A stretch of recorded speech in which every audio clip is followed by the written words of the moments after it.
أعوذ بالله من الشيطان الرجيم. I seek refuge with Allah from Satan the outcast.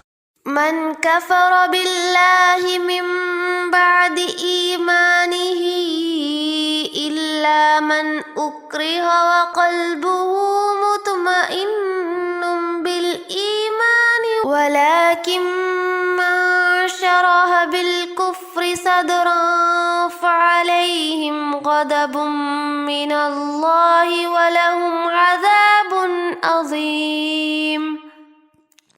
Whoever renounces faith in Allah after having believed, except for someone who is compelled, while his heart rests securely in faith, but whoever willingly opens up his heart to disbelief, upon them falls wrath from Allah, and for them is a tremendous torment.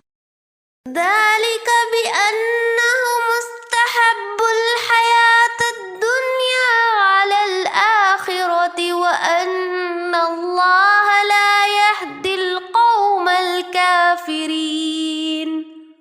That is because they have preferred the worldly life to the hereafter, and because Allah does not guide the people who refuse. أولئك الذين طبع الله على قلوبهم وسمعهم وأبصارهم وأولئك هم الغافلون.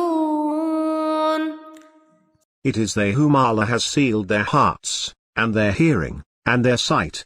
It is they who are the heedless. لا جرم أنهم في الآخرة هم الخاسرون. There is no doubt that in the hereafter they will be the losers. ثم إن ربك للذين هاجروا من بعد ما فتنوا ثم جاهدوا وصبروا إن ربك من بعدها لغفور رحيم. But then your Lord, for those who emigrated after being persecuted, then struggled and persevered, your Lord thereafter is forgiving and merciful.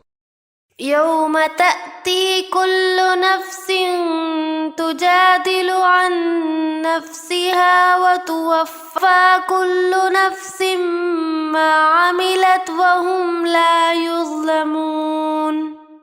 On the day when every soul will come pleading for itself, and every soul will be paid in full for what it has done, and they will not be wronged.